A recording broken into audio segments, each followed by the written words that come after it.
nggak cinta tapi bisa punya anak. Bahwa laki-lakinya bisa jadi bucin sama istrinya. Tapi yang jadi masalah itu adalah perempuan yang nggak ada rasa cinta sama sekali sama suaminya. Saya bilang begini, sayang, laki-laki itu disentuh sedikit dia akan muncul hawa nafsunya. Nah sekarang kalau laki-laki ini dia punya kesadaran bahwa dia punya PR besar untuk membangunkan sesuatu di dalam diri istrinya, itu kejadian. Ke teras rumah, nyiram kembang. Manusia nggak lihat, tapi Allah maha menatap bunda. Jangan sampai ke teras rumah, nggak pakai kaos kaki. Ini menjaga kesucian. Kenapa?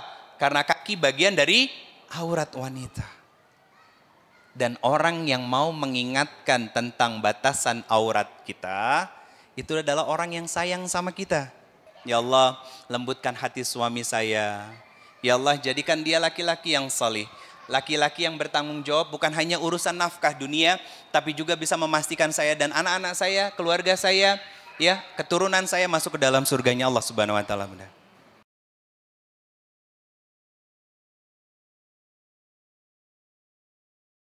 Bismillahirrahmanirrahim. Subhanallah wa bihamdi, subhanallahil azim.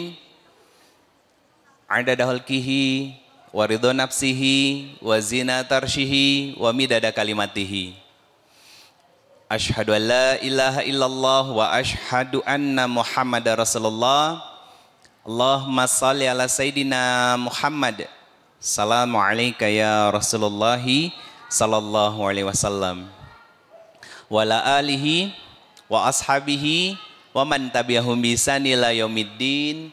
Rabbi a'udzubika min hamazati syayatin wa a'udzubika rabbi ayahdurun. Subhanaka la ilma lana illa ma 'allamtana innaka antal alimul hakim. Shadaqallahul azim wa shadaqa Rasulullah sallallahu alaihi wasallam. Bunda, saya selalu bahagia sebetulnya kalau kajian di Al Irsyad. Dan secara umum juga di tempat-tempat yang lain. Kenapa? Karena saya bisa katakan 90% majelis saya itu adalah ibu-ibu. Kenapa saya bahagia? Karena saat seorang wanita sudah mulai mencintai majelis ilmu, maka itu menjadi sebuah pertanda bahwa nanti akan lahir generasi-generasi terbaik dari rahim-rahim mereka. Kenapa demikian? Karena wanita ini akan menjadi istri dan ibu. Dua peran yang sangat krusial dalam kehidupan kita. Kalaulah kita nggak merasa candu dengan majelis ilmu, pasti akan bermasalah dalam dua peran ini. Sebagai seorang istri, gampang baper. Sebagai seorang ibu, ya kan, nggak bijak dalam mendidik anaknya dan lain sebagainya. Itu jadi PR besar buat kita, Bunda. Karena begini, Bunda. Syekh Muhammad Al-Ghazali, beliau mengatakan begini. Kalaulah laki-laki yang rusak, ya, tapi dia pernah mendapatkan sentuhan dari seorang ibu yang memiliki keimanan yang kokoh, maka ada kesempatan dia untuk berubah menjadi lebih baik lagi. Tapi kalaulah wanita yang rusak, maka dampaknya akan dirasakan oleh generasi setelahnya. Karena apa? Karena kalau wanita rusak, Bunda, itu dampaknya besar. Dan salah satu cara setan menggelincirkan wanita sebelum dia jatuh pada kerusakan dirinya adalah dengan cara membuat dirinya lelah dengan perannya dalam kehidupan sehari-hari. Lelah sebagai istri, lelah sebagai seorang ibu, iya kan? Kerjaannya setan, Bunda. Kerjaannya setan. Pernah nggak kita ngerasain hati yang lelah? Pernah? Itu bukan fitrahnya kita, Bunda. Tapi itu kerjaannya setan. Setan yang membisikkan. Tuh, lihat kan, kamu masak nggak dapat apresiasi dari suamimu. Lihat, anakmu aja nggak bisa berterima kasih sama kamu. Dia sibuk dengan gadgetnya, dia sibuk dengan dunianya. Tuh lihat, suamimu, ya kan? Ketika butuh apa-apa datangnya sama kamu, giliran dia ada masalah yang selalu jadi samsak adalah kamu, dan lain sebagainya. Itu kerjaan setan, Bunda. Sampai akhirnya dia merasa lelah. Dan Masya Allah, kemarin istri saya cerita sama saya. Ada seorang akhwat yang nge-DM Instagram istri saya.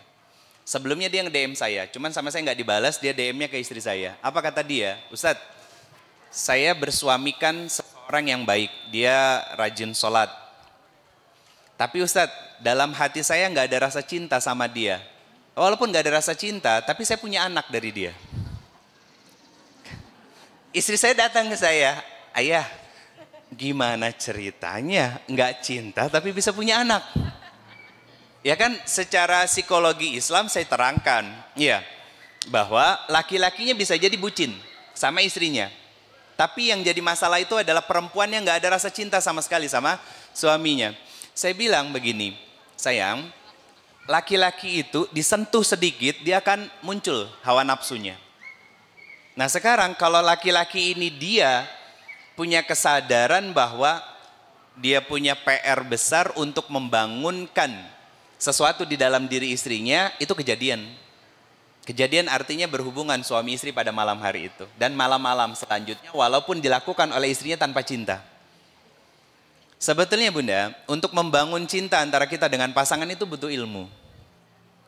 Bukan begitu saja muncul, begitu saja tumbuh, bukan. Tapi dengan ilmu, bahkan menjaganya juga dengan ilmu. Kan sedikit pernah saya bahas tentang bagaimana merawat cinta ini sendiri. Nah, cuman pada kesempatan hari ini saya ingin membahas pada potret framingnya adalah seorang wanita. Di mana di dalam Al-Quran itu ada beberapa kualifikasi jenis wanita. Nah nanti itu menjadi bahan untuk introspeksi diri kita. Sebagai seorang muslimah Bunda. Tentu kita sebagai seorang muslim yang kita ambil acuannya adalah Al-Quran. Sebagai pedoman hidup kita. Atau bahasa Arabnya adalah hudan. Zalikal kitabul la raiba fihi hudal lil muttaqin. Bahwa Al-Quran ini menjadi petunjuk bagi kita sebagai seorang muslimah. Saya perkecil ya Bunda ya, karena kita adalah para wanita. Sebagai seorang muslimah, maka dari Al-Quran ini apa saja yang bisa kita pelajari? Banyak, di antaranya adalah sejarah. Jadi hebatnya Al-Quran itu Bunda, Al-Quran menuturkan tentang sejarah. Sejarah agar kita bisa mendapatkan pelajaran dari mereka-mereka, baik orang-orang yang mendapatkan limpahan cinta dari Allah atau bahkan mendapatkan laknat dari Allah Subhanahu wa taala. Agar apa? Agar kisah mereka kalau buruk tidak terulang kembali, tapi kalaulah itu menjadi sebuah kebaikan dan Allah cinta kepada mereka, kita bisa menginstal dalam jiwa kita sebagai seorang wanita, sehingga kita pun bisa mendapatkan cintanya Allah dalam menjalani peran kita sebagai seorang istri ataupun seorang ibu. Itu Bunda tujuannya. Jadi Al-Quran itu luar biasa dahsyat Bunda. Selain sebagai hudan, Al-Quran itu sebagai furqan, betul kan? Apa artinya furqan? Pembeda. Jadi gini Bunda, ini Bunda semua kan rutin setiap pekan ngaji di sini dengan ustadz-ustadz yang berbeda. Ada ayat-ayat Al-Quran yang disampaikan. Berarti tanpa sadar, ya, secara tidak langsung kita belajar dengan Quran. Atau di rumah kita tilawah Quran, ya kan? Kemudian membaca terjemahannya, mentafakuri terjemahannya, maknanya dan lain sebagainya. Artinya pesan dari Allah bahwa saat kita belajar Al-Quran, harusnya kehidupan kita secara kualitas personal, pribadi, sifat, sikap, karakter itu berbeda dengan wanita yang lain yang gak pernah ngaji Quran. Harusnya begitu Bunda. Jadi bukan malah kita ngaji-ngaji, tapi begitu keluar dari kajian, kita masih sama perempuan-perempuan yang lain, masih suka ngomongin orang, jelek-jelekin orang, fitnah orang, dengki sama orang, iri sama orang, dan lain sebagainya. Berarti maaf, kita belum naik kelas sama sekali kalau gitu. Nggak ada yang membekas Al-Quran yang disampaikan sama guru-guru yang duduk di sini, di dalam jiwa kita. Itu bahaya Bunda. Jadi semoga duduknya kita, saya selalu ingin mengingatkan untuk menjaga niat kita. Duduknya kita niatnya di sini hanya untuk Allah dan karena Allah, bukan karena siapa ustadznya Bunda. Dan ini pernah saya sampaikan dulu. Kalaulah saja surga itu bisa dibeli dengan gelak tawa, maka dulu para sahabat itu saat berhalakoh ilmu dengan Rasulullah SAW pasti akan selalu tertawa terbahak-bahak. Tapi apa yang disampaikan oleh ulama? Bahwa surganya Allah itu tidak dibeli dengan gelak tawa, tapi dibeli dengan kucuran air mata. Air mata apa? Rasa takut. Air mata apa? Penyesalan. Air mata apa? Rasa khawatir butuhnya kita terhadap rahmatnya Allah Subhanahu wa taala. Maka semoga nanti kita bisa belajar banyak tentang para wanita-wanita yang disebutkan di dalam Al-Quran, yang Allah menginginkan itu semuanya menjadi sebuah hudan dalam kehidupan kita, menjadi petunjuk. Dan juga akhirnya apa? Kita bisa menjadi wanita yang berbeda dari kebanyakan wanita yang lainnya. Tentang wanita-wanita di dalam Al-Quran, Bunda, menjadi sebuah catatan sejarah. Kenapa sih Ustadz? Sepertiga Al-Quran itu isinya adalah sejarah. Sederhana, Bunda. Karena Allah itu maha tahu. Kalau manusia dikasih teori, pasti akan ngomong, ah susah. Betul nggak? Iya. Coba deh kalau kita lagi curhat sama Besti, Bunda. Sis, sabar. Kan jawabnya cuma gitu kan? Itu kan teori sebetulnya. Iya kan? Aplikasinya bagaimana? Ya saat kita diuji itulah sebetulnya proses kita mengaplikasikan dari teori sabar itu sendiri. Bahwa betul diuji sama Allah tuh nggak enak. Tapi ada hikmah besar yang Allah berikan kenapa kita diuji. Satu, bisa jadi sebagai cara Allah menggugurkan dosa-dosa kita. Kan sudah pernah dibahas. Yang kedua, sebagai bentuk kasih sayang dan cintanya Allah sama kita. Ketiga, karena Allah pingin kita masuk ke dalam surganya Allah yang tidak bisa kita beli dengan pahala sholat, puasa, tilawah Quran kita, Bunda. Tapi dengan kesabaran kita. Di salah satu hadis riwayat Imam At-Tabrani dan juga Imam At-Tirmizi kalau tidak salah, Rasulullah mengatakan bahwa setiap hamba itu memiliki derajat-derajatnya di dalam surganya Allah Subhanahu wa taala. Dan itu tidak bisa dibeli hanya dengan pahala sholat, puasa, tilawah Quran dan lain sebagainya. Tapi hanya bisa dibeli dengan kesabaran kita. Bahkan ada, Bunda, satu pintu besar yang namanya pintu sabar. Dan sabar itu tidak akan pernah bisa kita nikmati manisnya sebelum kita bisa memaafkan orang yang sudah menyakiti kita. Saya mau tanya, memaafkan itu susah apa gampang? Betul kan? Memaafkan itu susah. Maaf itu susah, Bunda. Kenapa begitu? Ini mukadimah ya. Kita buka Quran surat ketiga ayat 133 sampai 134. Ini pernah saya bahas juga sedikit waktu itu. Saya hanya ingin memurojaah lagi, Bunda. Kenapa? Biar lekat. Jadi kalau cara saya karena materinya ini sistematis, lanjut ya, nyambung. Jadi yang materi sebelumnya kita murojaah sedikit-sedikit. Kenapa? Biar lekat di ingatan kita, di jiwa kita, Bunda. Tentang maaf, Bunda. Allah membuka ayat ke-133 dari surat Ali Imran ini. Apa kata Allah? Wasyari'u ila magfiratim mir rabbikum. Dan segeralah minta ampun sama Allah. Kenapa begitu, Bunda? Sebetulnya sebelum kita berbuat kezoliman sama Allah, kita sudah sering berbuat zolim kepada Allah. Sebelum kita berbuat zolim kepada manusia, kita sudah sering berbuat kemaksiatan dan kezoliman kepada Allah. Lewat apa? Lewat ketaatan kita kepada Allah yang sering tebang pilih. Ya kan? Hak-haknya Allah tidak ditunaikan. Kalaupun ditunaikan seadanya, tidak berkualitas, ya kan? Hanya melepas kewajiban saja dan lain sebagainya, Bunda. Itu yang sering terjadi. Dan ini jadi PR besar buat kita. Nah, sekarang bagaimana dengan urusannya dengan orang lain? Kalau orang lain berbuat zolim kepada kita, maka tidak ada pilihan selain kita memaafkan mereka. Kenapa kita harus memaafkan mereka? Sederhana, Bunda. Tolong maafkan orang-orang yang sudah berbuat zolim kepada kita, sebagaimana begitu besarnya harapan kita dan keinginan kita untuk dimaafkan dan diampuni sama Allah. Betul nggak? Betul, Bunda. Jadi cara melihatnya seperti itu.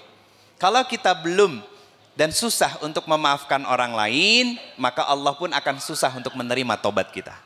Karena ada kaitannya dengan ayat ini. Allah mengatakan wasari'u ila magfiratim mir rabbikum.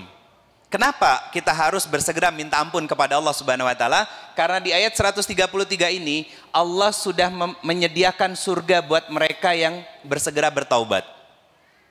Untuk siapa? Orang-orang yang bertakwa. Berarti orang yang bertaubat, orang yang senang beristighfar, orang yang senang memperbaharui hubungannya dengan Allah adalah ciri orang yang bertakwa, kata Allah Bunda. Dan mereka akan disediakan surga yang luasnya langit dan bumi. Kata siapa? Kata Allah. Nah sekarang apa ciri lain dari orang yang bertakwa itu? Baru lanjut di Quran surat ketiga ayat 134-nya. Apa? Mereka yang mau menginfakkan hartanya fis-sarra iwad dharra, dalam kondisi lapang ataupun sempit. Lanjutannya apa kata Allah? Yang mau menahan amarahnya, yang bisa memaafkan, yang bisa menahan amarahnya. Artinya apa Bunda? Ini urusannya hablum minannas. Kalau kita mau mudah memaafkan orang lain, maka sering-seringlah bertaubat dan memperbaharui hubungan kita dengan Allah. Itu bentuk kesadarannya Bunda. Itu yang saya sampaikan tadi. Kenapa demikian? Karena saat kita bisa memaafkan orang-orang yang sudah berbuat zalim dalam kehidupan kita, maka Allah akan tersenyum kepada kita dan memaafkan semua kemaksiatan yang pernah kita lakukan Bunda. Karena apa? Surat di Asmaul Husna yang ke-99 As-Sabur, Maha sabar Bunda. Allah itu Maha sabar. Bahkan Allah punya 3 nama pemaaf yang utama. Al-Ghafar, ya kan? At-Tawwab, kemudian Al-Afu. Ada Al-Ghafir. Ini kan nama utamanya Allah Bunda. Betul kan? Dan Allah menutup Asmaul Husna dengan menunjukkan menunjukkan dia Allah sebagai zat yang maha sempurna dalam hal kesabarannya. Ayat ini menjadi penguat kita Bunda untuk mudah memaafkan siapapun. Mudah memaafkan orang-orang yang sudah berbuat zalim kepada kita. Dan ini banyak dilakukan oleh generasi-generasi terbaik dahulu. Maka saya mohon izin untuk menyampaikan beberapa dulu tentang wanita-wanita di dalam Al-Quran. Baru setelah itu nanti saya akan buatkan klasifikasinya. Kenapa Bunda? Tadi ada yang Bunda yang ngacung. Yang pertama, kita mulai dari ayahanda kita semuanya sebagai manusia, yaitu Nabiullah Adam alaihissalam. Wanita yang disebutkan di dalam Al-Quran yaitu Sayyidatina Hawa. Kemudian yang kedua yaitu istri dari Nabi Nuh, dan ini dipasangkan oleh Allah juga istri Nabi Lut. Di Quran surat At-Tahrim ayatnya ayat ke-10 Bunda. Kemudian setelah itu siapa? Kedua istri dari Nabi Ibrahim alaihi salam, yaitu Hajar dan Sarah. Itu udah berapa? 2, 2, 1, 5.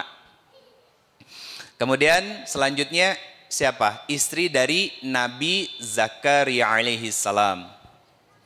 Selanjutnya masuk ke Nabi Yusuf alaihissalam, ada Imra'atul Al-Aziz yang dikenal sebagai Sayyidatina Zulaikha, ya.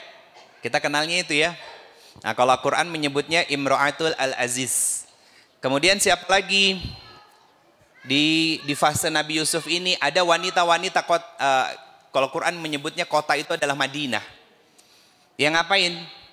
Yang ngegosipin tentang kedekatan Zulaikha dengan budaknya, yaitu Nabi Yusuf alaihi salam. Itu kan wanita-wanita yang disebutkan oleh Al-Quran Bunda. Kemudian selanjutnya kita masuk ke Nabi Musa alaihi salam. Siapa? Satu, ibundanya Nabi Musa alaihi salam. Yang kedua, saudari perempuannya, kakak dari Nabi Musa alaihi salam, yang mengawal keranjang yang berisi Musa itu ketika sudah dihanyutkan ke sungai. Jadi ibundanya meminta kepada kakaknya untuk memperhatikan kemana keranjang itu masuk, perginya. Akhirnya sama Allah dibelokkan ke dalam istana dari Fir'aun laknatullah alaih.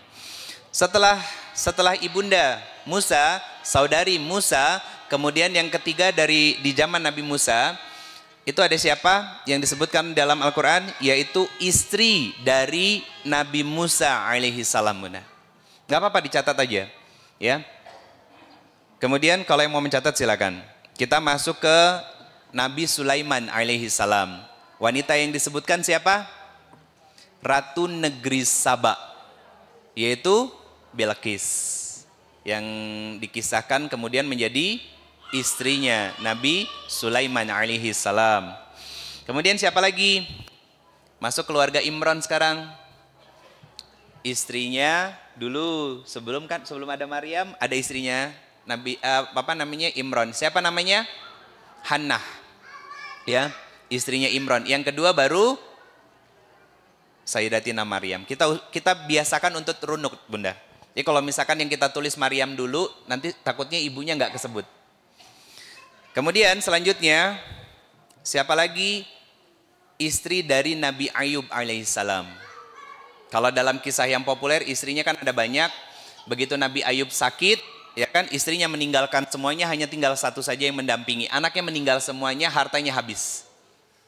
Dan Nabi Ayub menurut kisah yang populer. Nah, populer itu belum tentu sahih, ya. Ini yang masyhur, yang populer, Bunda. Katanya sakitnya kurang lebih sekitar 20 tahun lamanya. Saat masih belasan tahun, istrinya Nabi Ayub itu bilang sama Nabi Ayub, "Wahai suamiku, bukankah engkau adalah seorang nabi?" Lalu apa kata Nabi Ayub alaihissalam? "Iya betul, aku adalah seorang nabi." Istrinya ngomong, "Lantas kenapa engkau tidak berdoa dan meminta kepada Allah agar disembuhkan?" Saya pernah sampaikan ini sedikit juga di sini. Lalu apa kata Nabi Ayub alaihissalam? Nanya sama istrinya, bahasa kitanya gini, "Sayang, kita sebetulnya hidup nyaman dan enak itu sudah berapa lama?" Kata istrinya, "Kurang lebih 20 tahun suamiku." Terus kata Nabi Ayub alaihissalam apa? "Kalau aku sakit sudah berapa lama?" "Baru belasan tahun lamanya." Apa kata Nabi Ayub? "Maka izinkan aku menggenapkan menjadi 20 tahun sebagaimana Allah berikan kebahagiaan kepada kita selama 20 tahun. Ini kisah, Bunda. Tapi bisa menjadi pedoman buat kita. Kita begitu diuji sama Allah, sehari 2 hari udah rudet. Betul kan? Padahal bertahun-tahun kita sudah bahagia. Betul nggak? Iya. Ini kan pelajaran besar dari kisah Nabi Ayub. Perihal masalah sahih atau tidak, itu nanti urusannya. Cuman yang masyhur, ini bisa menjadi sebuah pelajaran besar buat kita bahwa harusnya kita juga bisa dan mau menerima ujian dari Allah dengan kelapangan hati kita, sebagaimana kita bahagia saat menerima nikmat berupa kesenangan dari Allah, benar. Makanya kadang Allah lewat firman-Nya, Bunda, itu nyentil kita dengan cara apa?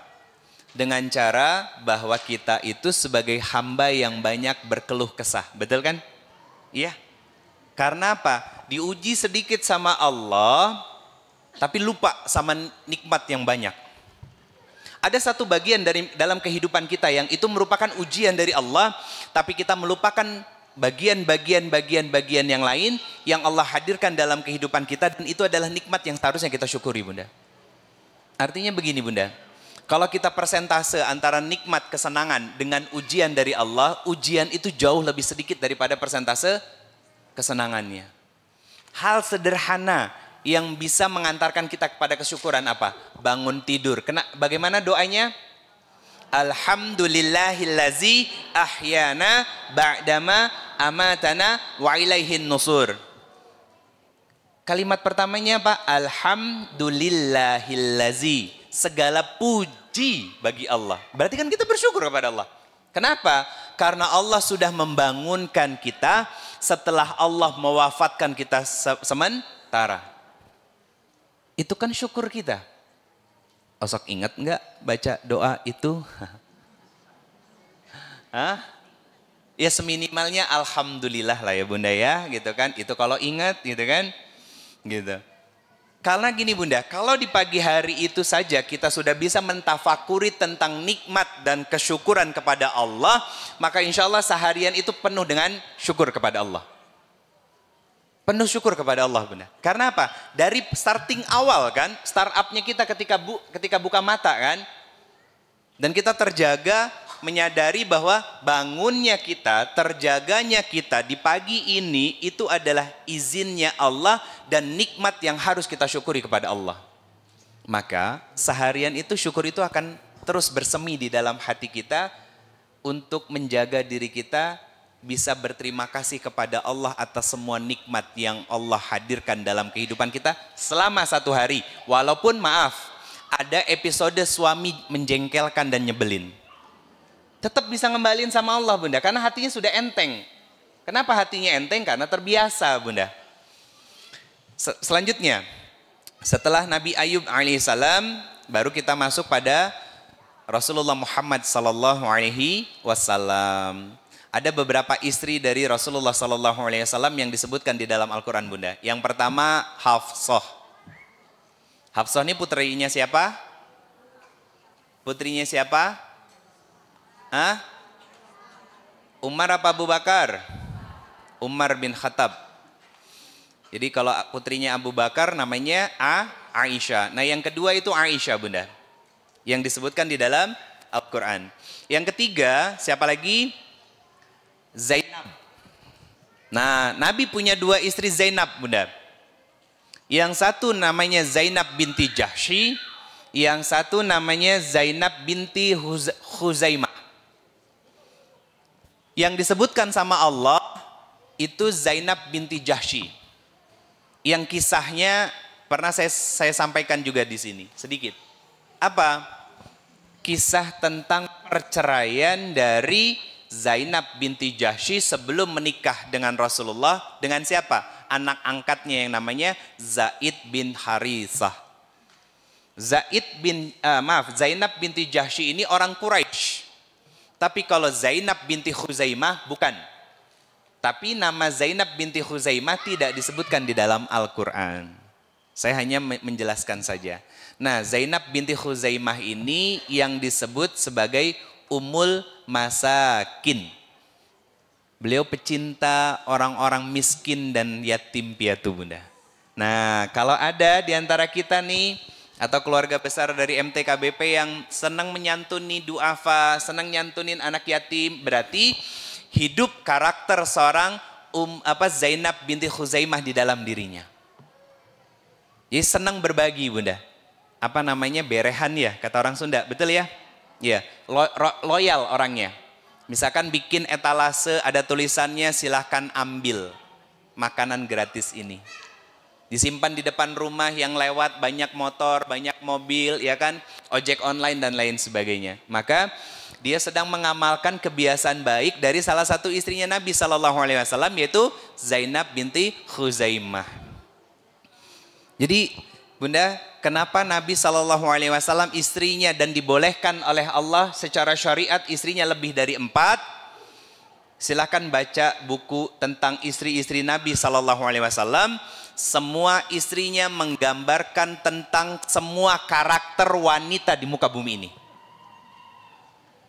Bunda senang berkreasi, ya, senang berkreasi, bikin-bikinan makanan, ya kan, bikin kue, ya, kemudian bikin hidangan untuk dijual, ya kan. Awalnya cuman PO sekedar PO di komplek, ternyata bisa buka restoran. Ada yang begitu? Banyak. Salah satunya sahabat saya. Dia sama kakaknya sama istrinya, ya kan, pas Covid kemarin bikin stick delivery order. Selama Covid, Bunda. Sekarang sudah punya outlet 6. 3 di Surabaya, 3 di Jakarta dan Tangerang, Bunda. Dan saya rutin ngisi kajian yang di Jakarta dan Tangerang untuk karyawannya mereka.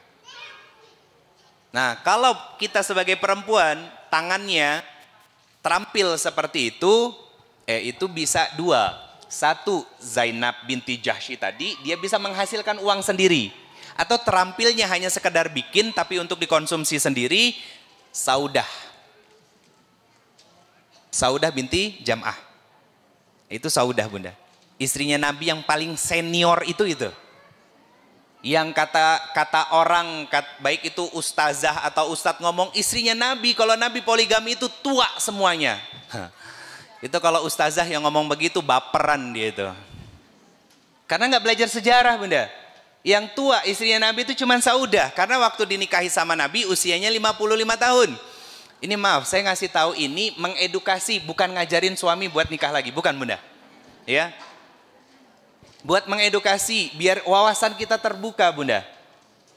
Terus ngomong lagi, oh itu mah poligami karena nafsu aja. Kalau nggak nafsu nggak jadi anak Bunda. Fitrahnya menikah itu kan mengekang hawa nafsu, betul kan? Iya. Oh itu mah poligami karena istri mudanya cantik. Kalau belajar sejarah Bunda, dalam kitab sejarah disebutkan namanya secara langsung 7 istrinya Nabi cantik semuanya. Bukan berarti sisanya nggak cantik. Bukan berarti sisanya nggak cantik Bunda. Ini indahnya Islam Bunda, yang tersirat dan tersurat, artinya walaupun hanya sekedar tidak dalam disebutkan namanya, bukan berarti lebih buruk daripada yang namanya tertulis. Itu Islam Bunda. Istrinya Nabi yang tua hanya 1. Siapa? Saudah. Selebihnya 30 tahun dan bahkan ada yang di bawah 30 tahun. Muda apa tua? Muda Bunda. Ini saya ngasih pemahaman dulu bahwa kita harus adil dalam bersikap terhadap istri-istri Nabi Shallallahu Alaihi Wasallam. Maksud saya itu, jangan sampai karena yang nyampeinnya seorang ustazah, seorang ustadz, ya kan, karena baper gitu kan, akhirnya kita salah persepsi tentang sejarah. Bahaya Bunda. Karena apa? Orang-orang sekuler, orang-orang Barat itu Bunda, ya, itu menjadikan syariat poligaminya Nabi Shallallahu Alaihi Wasallam itu sebagai senjata untuk menghancurkan Nabi Shallallahu Alaihi Wasallam. Tapi apa nyatanya?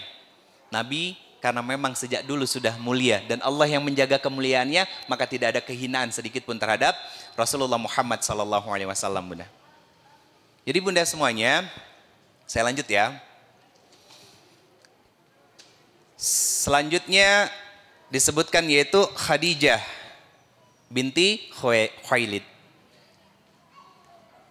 Siapa lagi wanita setelahnya? Satu lagi istrinya Nabi Bunda. Namanya Ummu Habibah. Pernah dengar nama Ummu Habibah? Istri saya aja tadi di mobil bilang, kok baru dengar ya. Karena memang nggak familiar beliau. Ummu Habibah ini anak dari Abu Sufyan Bunda. Nama aslinya Romlah. Jadi jangan malu kalau punya saudara namanya Romlah. Nah, orang Betawi bilangnya Mpok Romlah ya. Iya gitu. Jangan malu Bunda. Karena apa? Itu salah satu nama dari istrinya Nabi Shallallahu Alaihi Wasallam Bunda. Kemudian bagaimana dengan putri-putrinya Nabi? Secara umum Ahlul Bait ada dibahas di dalam Al-Quran Bunda. Selanjutnya, satu lagi Bunda. Kira-kira siapa? Dari semua nama yang sudah saya sebutkan tadi, ada satu lagi yang ketinggalan. Kira-kira siapa? Tabbat yada Abi Lahabi wa tab. Siapa? Istrinya Abu Lahab. Tabbat yada Abi Lahabi wa tab. Terus lanjutan ayatnya. Tabbat yada Abi Lahabi wa tab. Lanjut. Ma agna anhu maluhu wa ma kasab. Terus. Sayasla narang dzata lahab. Wamro'atuhu. Nah, istrinya membawa kayu bakar. Kenapa Allah mengilustrasikan istrinya membawa kayu bakar? Suaminya tukang kompor, ya istrinya sama. Penyebar fitnah. Nah dari sini Bunda, yuk kita klasifikasiin tentang 3 kategori yang pertama. Karena ini nanti berkaitan dengan peran kita sebagai wanita. Apa aja peran wanita yang pernah saya sampaikan? Pertama, sebagai seorang pribadi atau diri sendiri. Yang kedua, sebagai seorang istri. Yang ketiga, sebagai seorang ibu. Yang keempat, sebagai makhluk sosial. Nah, saya pengen menggarisbawahi begini Bunda. Sebelum saya lanjutkan, ya, dari 4 peran kita sebagai wanita ini, menurut Al-Quran mana yang paling besar perannya Allah sebutkan di dalam Al-Quran? Yang pertama, kedua, ketiga, atau keempat? Hah? kedua, terus ketiga sebagai ibu. Ada lagi? Ini dari nama-nama tadi yang saya sebutkan Bunda, itu nanti menjadi persentase untuk menentukan ini semuanya. Ya. Nah, saya singkat saja, dari 4 peran ini dan dari semua nama-nama yang disebutkan tadi, peran yang paling besar itu adalah peran istri, yang kedua peran sebagai seorang ibu. Cuman masalahnya, nah terus kemudian yang perannya paling sedikit sebelum saya ngomong masalahnya. Cuman masalah peran yang paling sedikit apa? Yang pertama dan yang keempat. Nah, baru saya masuk. Yang jadi masalah adalah nomor 1 sama nomor 4 ini kita selalu berkubang di sini. Maaf. Kita terlalu egois dengan diri kita sendiri. Bahkan urusan sosialita, nggak enak ngomongnya. Ya, urusan sosialita kita sering bela-belain sampai mengabaikan anak dan tugas sebagai seorang istri di rumah. Betul nggak? Banyak kan yang di luar begitu? Yang maaf banget. Aduh, saya nggak enak sebetulnya ngomongnya. Tapi ini fakta. Yang ketika ngumpul, ya itu udah kayak toko emas berjalan. Betul kan? Padahal peran yang paling besar itu adalah peran sebagai seorang istri dan juga sebagai seorang ibu. Lalu muncul pertanyaan, Ustadz, kalau saya sendiri bagaimana? Dan saya hanya dengan seorang anak saja. Maka fokuskan pada peran sebagai seorang ibu. Betul kan? Fokus pada peran sebagai seorang ibu saja. Sampai kalau memang Allah berikan takdir lagi menjadi seorang istri, setelah itu gaspol. Untuk apa? Khidmat dan mulung pahala sebanyak mungkin sebagai seorang istri, Bunda. Jadi, nah bagaimana mempresentasikannya? Begini Bunda. Dari semua nama-nama yang saya sebutkan tadi, ya, peran sebagai seorang istri itu jumlahnya kurang lebih sekitar 54%. Paling dominan. Dominan. Kalau sebagai seorang ibu, itu hanya sekitar 26 sampai 27%, Bunda. Sebagai seorang ibu, 26 sampai 27%. Sebagai pribadi, itu hanya sekitar 19%. Totalnya udah pas 100%. Bunda. Ini 19. Ini 54. Ini 27. Pas kan 100? Iya. Yang anak IPA. Jago matematika. Nah, Bunda, sudah paham sekarang? Dari semua nama diklasifikasikan peran paling besar adalah peran sebagai seorang istri. Sekarang saya mau tanya, ketika sudah punya anak, masih bisa dengan totalitas melayani suami dan berperan sebagai seorang istri enggak? Ya, saya yakin fokusnya sama anak. Jujur deh, fokusnya sama anak. Berarti kita lompat peran kan? Menanggalkan sumber pahala besar sebagai seorang istri. Padahal Bunda, pahala paling besar itu sebagai seorang istri. Karena begini, kalaulah saya ditanya Bunda, milih putri saya, milih anak saya atau milih istri, saya akan pilih istri Bunda. Kenapa? Karena anak saya nanti akan bertemu dengan takdirnya. Sedangkan dengan pasangan kita, sampai mati, kita akan tetap bersama. Betul kan? Artinya, kenapa dari awal, fase-fase kajian rutin di sini, ya itu selalu saya singgung tentang rumah tangga, khususnya istri, khususnya suami. Kenapa? Karena pahala paling besar dan peran paling lama itu di sini Bunda. Yang kadang mohon maaf justru gagal besarnya kita di sini. Di peran kita sebagai seorang istri. Gak bersyukur sama suami, gak berterima kasih sama suami, dan lain sebagainya. Bunda saya pengen mengatakan begini. Besok lusa kalau kita meninggal, pertanyaan dari Allah yang pertama akan ditanyakan oleh seorang istri adalah bukan tentang pahala sholatnya, bukan tentang pahala puasanya, bukan tentang zakatnya, bukan tentang tilawah Qur'annya, Bunda. Apa yang dilakukan oleh Allah? Allah akan hadirkan suaminya, dan yang ditanya pertama itu suaminya. Apa yang dia lakukan sebagai seorang suami kepada istrinya? Bagaimana mendidiknya? Bagaimana memberikan hartanya? Bagaimana melapangkan kesabarannya? Bagaimana melakukan pemaklumannya? Kepada siapa? Kepada istri yang berada di bawah naungannya. Itu yang dilakukan pertama kali sama Allah, Bunda. Artinya apa? Itu pesan dari Allah, kalau kita sebagai seorang wanita, fokuslah untuk mengisi gelas ilmu di dalam jiwa kita, memperbaiki hubungan kita dengan Allah, biar kita bisa menjadi seorang istri yang taatnya sepenuh hati, Bunda. Karena perannya paling besar di sini. Iya kan? Pada 2 pertemuan yang sebelumnya, saya sampaikan begini. Ketika anak kita ngelihat wajah kita murung, mama kenapa? Iya tuh, papamu nyebelin. Baru kemarin juga bikin salah, minta maaf sama mama. Pagi ini udah bikin mama sebel lagi. Bunda, itu tanpa sadar kita sedang mengajari putra-putri kita membenci ayahnya. Betul? Gak boleh. Berarti kan itu situ ibu dulu atau istri dulu? Istri dulu, perbaiki hatinya sehingga dia tidak membenci suaminya, yang kebencian itu akhirnya turun kepada anaknya. Sebagai seorang ibu kemudian, betul kan? Ini enaknya Islam, Bunda. Sistematis dan runut belajarnya. Jadi kita nggak lompat-lompat. Kenapa sekarang, maaf saya pakai kata yang agak sedikit ekstrim ini. Kenapa banyak wanita yang nggak waras? Mental health-nya, maksudnya itu, Bunda. Bukan begini ya, maaf.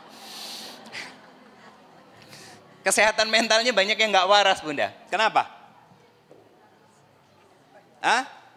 Karena peran dia saat dia sendiri dengan Allah itu belum sehat.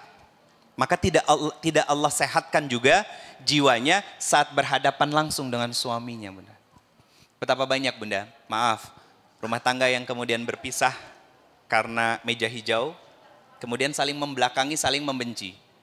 Jarang yang jadi sahabat, jarang yang jadi teman, jarang yang jadi keluarga, ya. Padahal di tengah-tengahnya ada anak mungkin dan lain sebagainya. Betul kan? Padahal dulu adalah orang yang paling bucin satu sama lain. Tapi kemudian apa? Saling membelakangi dan saling membenci. Suaminya cerita sama temannya, ngejelekin mantan istrinya. Mantan istrinya cerita sama temannya, ngejelek-jelekin mantan suaminya. Ini ada masalah sama hatinya. Ini ada masalah sama hatinya, Bunda. Artinya apa? Peran dia sebagai seorang hamba dengan Allah belumlah tuntas dan selesai. Maka bagaimana? Seperti apa? Ini kita ngambil pelajaran dari kisah-kisah wanita ini. Kita klasifikasiin dulu ya, Bunda ya. Setidaknya ada 5, Bunda. Proses klasifikasi dari wanita-wanita yang disebutkan oleh Allah di dalam Al-Quran. Yang pertama, yaitu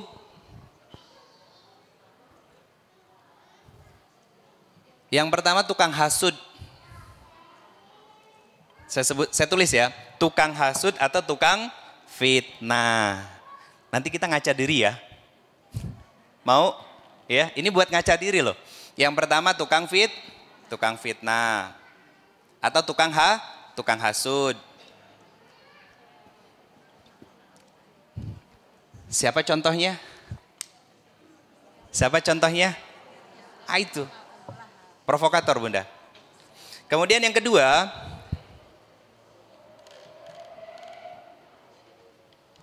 tipe penggoda. Seperti siapa? Yang kedua adalah penggoda. Siapa? Ya.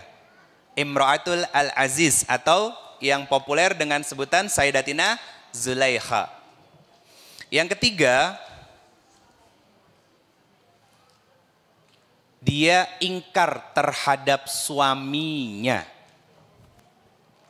Yang ketiga, dia ingkar kepada suaminya. Ingkar atau durhaka kepada suaminya.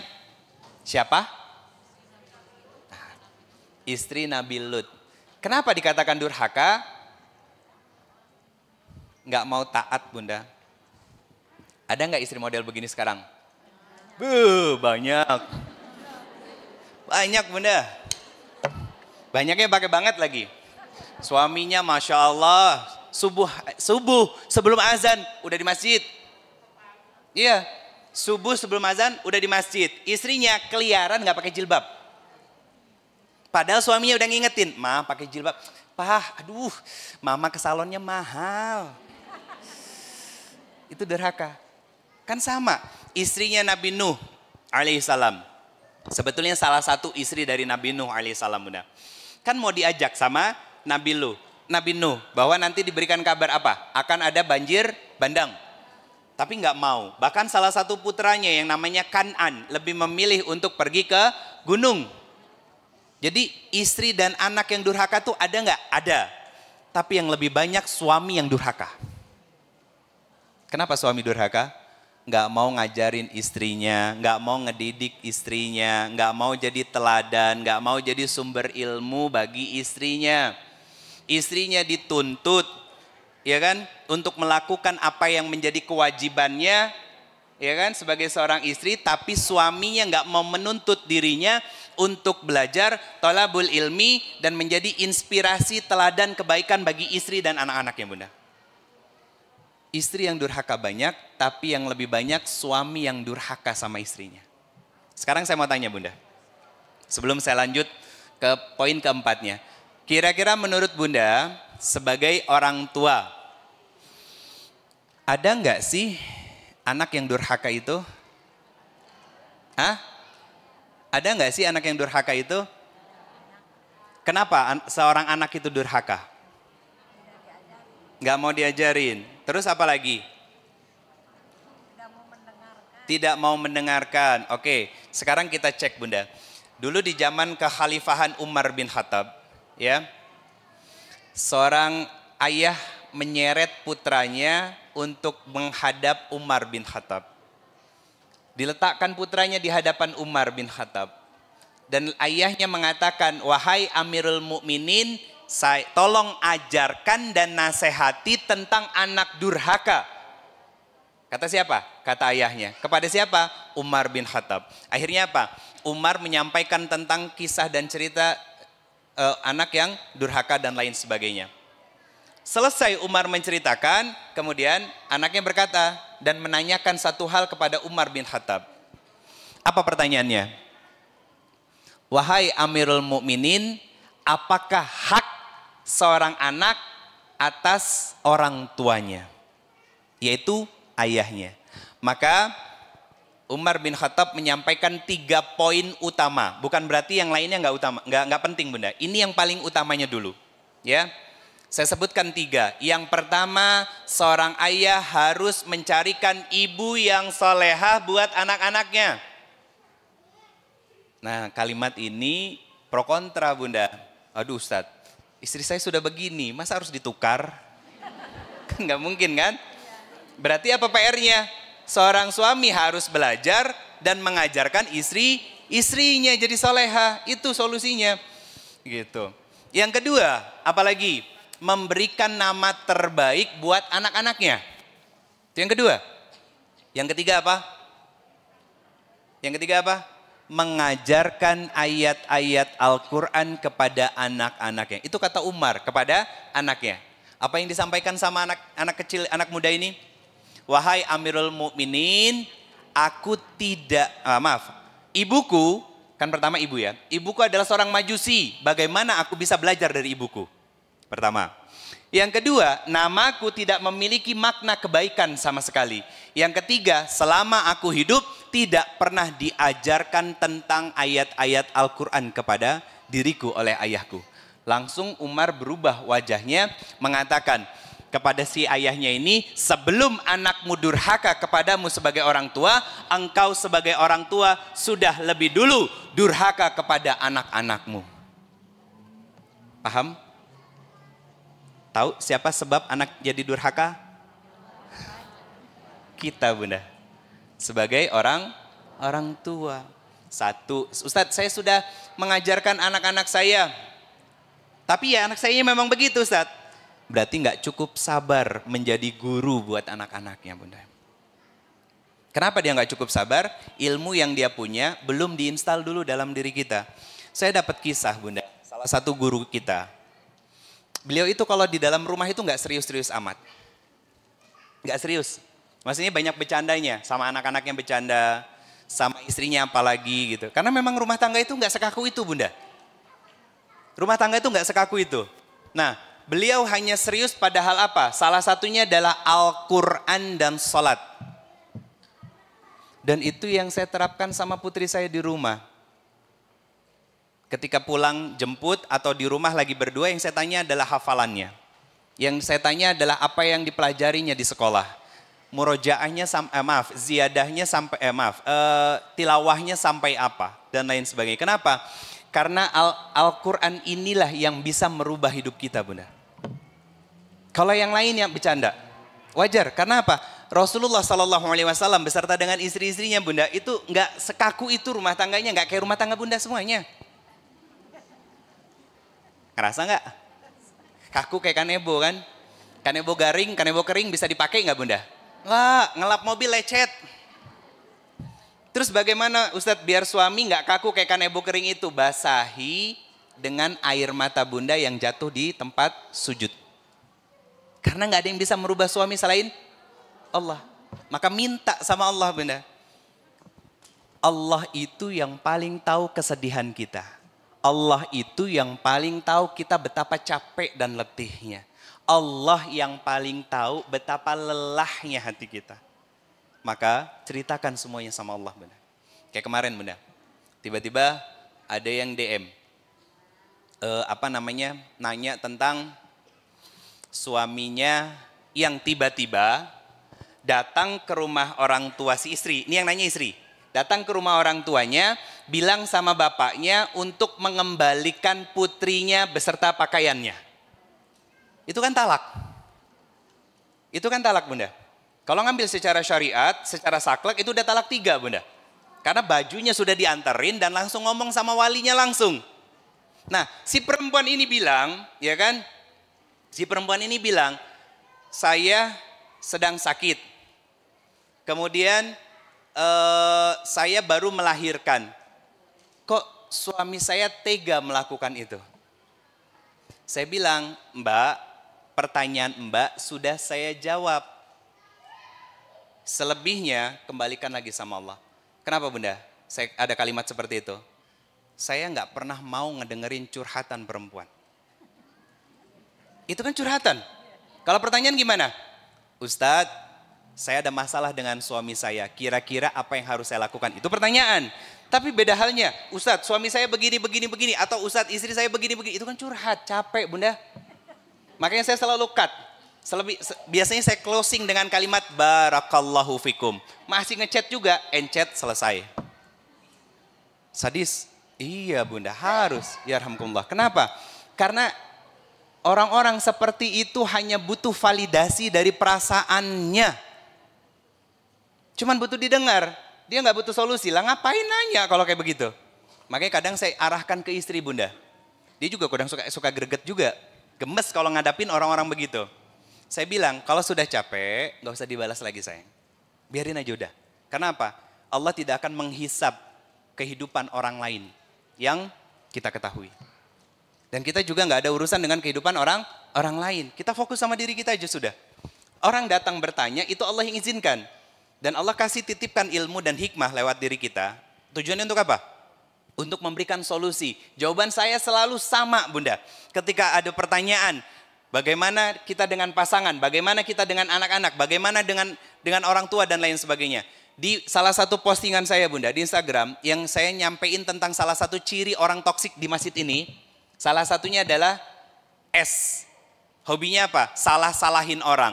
Selalu muncul pertanyaan, bagaimana Ustadz kalau itu suami saya? Bagaimana Ustadz kalau itu adalah ibu saya, ayah saya, orang tua saya, adik saya, kakak saya, teman saya dan lain sebagainya. Kita tuh kalau lagi disakiti dan diberikan ujian oleh Allah lewat orang lain, suka lupa bahwa kita pun sebetulnya adalah ujian bagi orang lain. Betul nggak? Kita menganggap orang lain yang sudah menyakiti kita, oh itu orang ujian buat saya. Tapi kita lupa bahwa kita pun sebetulnya adalah ujian bagi orang lain. Mungkin bukan orang yang menyakiti kita, tapi orang lain yang lainnya. Betul kan Bunda? Yang nyakitin kita bisa jadi adalah teman kita, tapi kita bisa jadi ujian buat orang tua kita. Gak pernah datang, gak pernah nengokin, ya Allah. Bunda, kalau pengen tahu nanti kita diurus seperti apa sama anak-anak kita, lihat bagaimana hubungan kita dengan orang tua kita. Suka ngajak jalan enggak, ngajak main, ngajak jajan, diajak dijemput untuk nginep di rumah kita, ya kan? Habis itu diservis dan lain sebagainya, Bunda. Salah satu alasan besar kenapa saya pindah ke Bandung, karena apa? Istri saya orang Sumedang, Bunda. Orang tuanya masih ada. Mama, papa, waktu itu papa masih ada. Papa sudah 2 tahun ini meninggal, tinggal mama sendiri. Orang tua saya sendiri, saya tinggal di Lampung. Perbatasan Palembang dengan Lampung. Yang pulang kalau berangkat dari sini minimal 14 jam perjalanan darat, Bunda. Saya harus spend waktu 14 jam untuk ketemu mereka. Yang itu ketemu setahun mungkin 2 atau 3 kali, paling lama. Maka pindah ke Bandung adalah opsi terbaik untuk saya bisa tetap birrul walidain. Gak ada kata mertua bagi saya. Karena semuanya adalah orang tua. Kenapa? Nah, ada pertanyaan yang datang, ini teman saya Bunda. Ustadz, apakah seorang istri wajib menghormati orang tua dari suaminya? Saya katakan wajib. Karena bagi saya secara pribadi nggak ada status mertua, Bunda. Orang tua adalah orang tua. Karena apa? Ibu mertua itu yang disebut mertua. Ibu mertua itu Al-Quran menyampaikan apa? Haram untuk dinikahi oleh menantu laki-lakinya. Berarti kan mahram, Bunda. Iya kan, ada ikatan. Dan kita pun ibu mertua kita, ya Bunda yang sudah punya menantu laki-laki, membuka jilbabnya itu boleh, gitu. Jadi hal seperti ini harus kita pahami. Atau yang waktu itu sempat viral, yang laki-laki yang, tahu kan, ninggalin istrinya.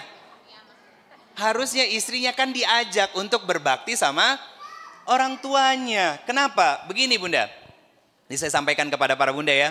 Punya anak laki-laki kan? Punya, saya mau menyampaikan, Bun, tolong tahu-tahu diri kalau nanti anaknya sudah menikah.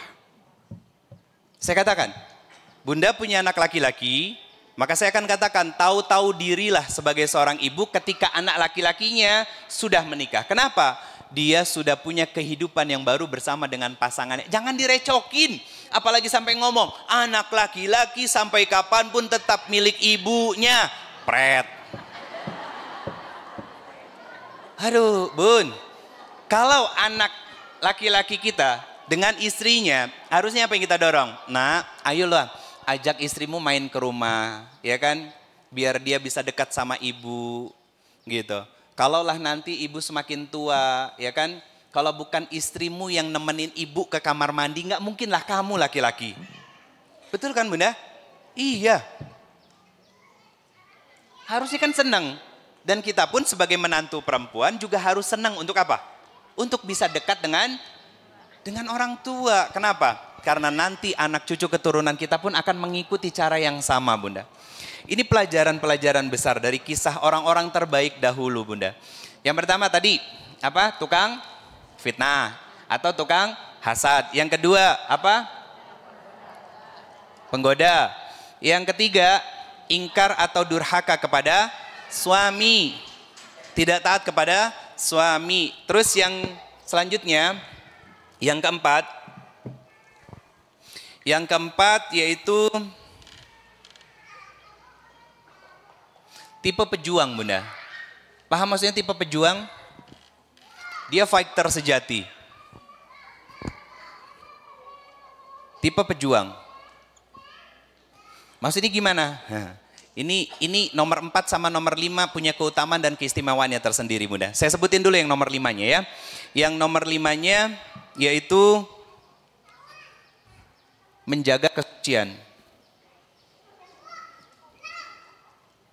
Pejuang ini maksudnya adalah orang yang taat kepada Allah dan Rasulnya beserta juga dengan suaminya. Maksudnya bagaimana? Saya sampaikan secara cepat ya dua poin ini.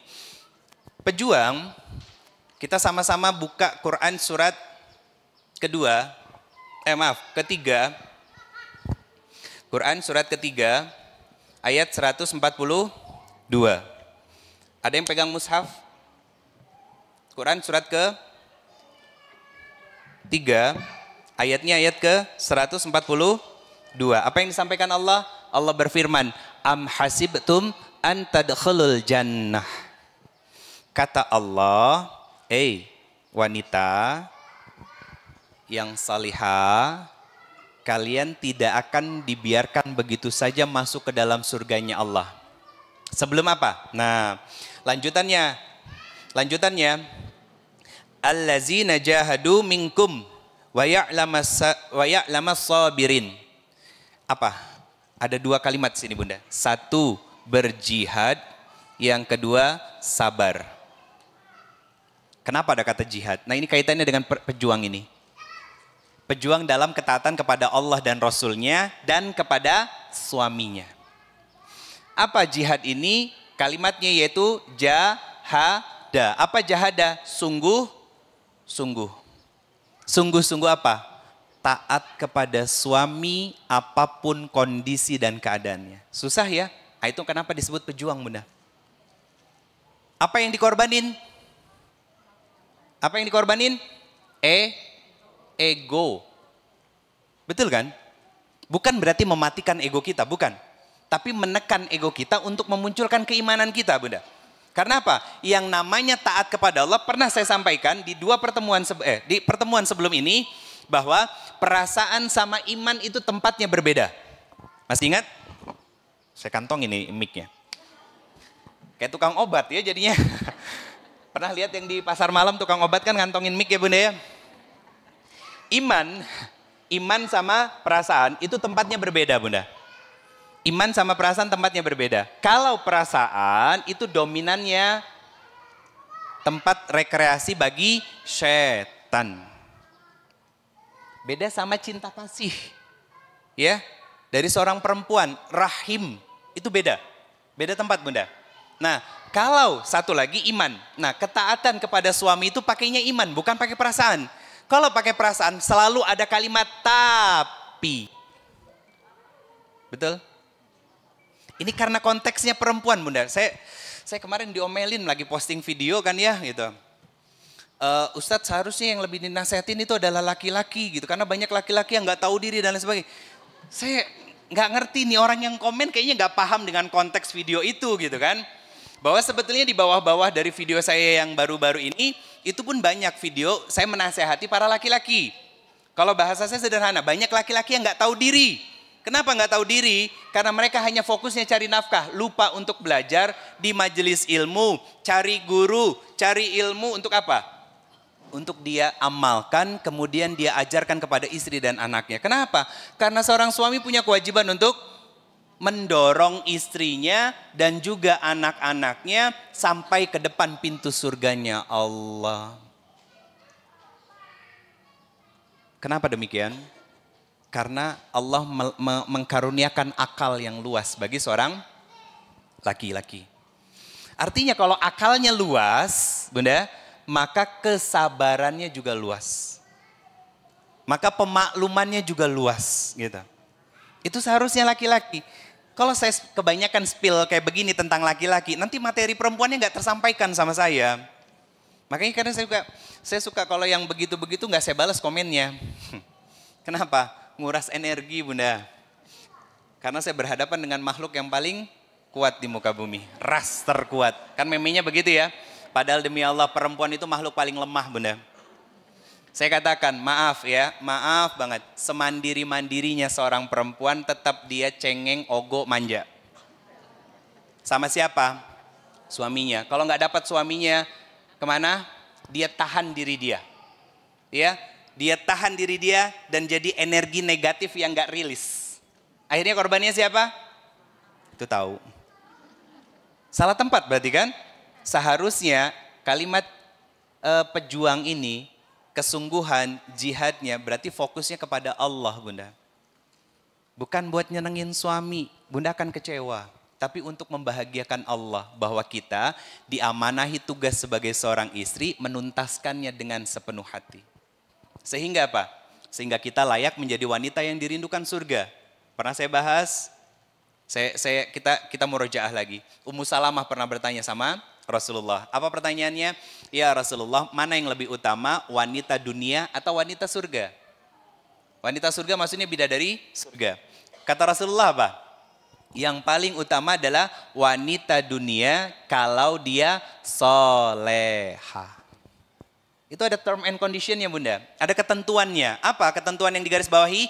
Kalau dia soleha. Nah gambaran tentang wanita yang soleha itu apa? Quran surat keempat ayat 34. Fasolihatu qanitatu hafizatu lil ghaib bima hafizallah. Yaitu mereka yang taat kepada Allah dengan sungguh-sungguh. Memperbaiki hubungannya dengan Allah. Perbaiki sholatnya, perbaiki puasanya. Ya kan? Kemudian apa lagi? Maaf, perbaiki cara berpakaiannya. Yang tadinya terbuka mulai belajar untuk menutup. Yang sudah tertutup makin disempurnakan sehingga lekuk tubuhnya tidak terlihat.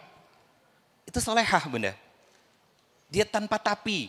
Sami'na wa ata'na. Itu iman namanya. Itu pejuang, jihad. Makanya ini bagian dari jihad.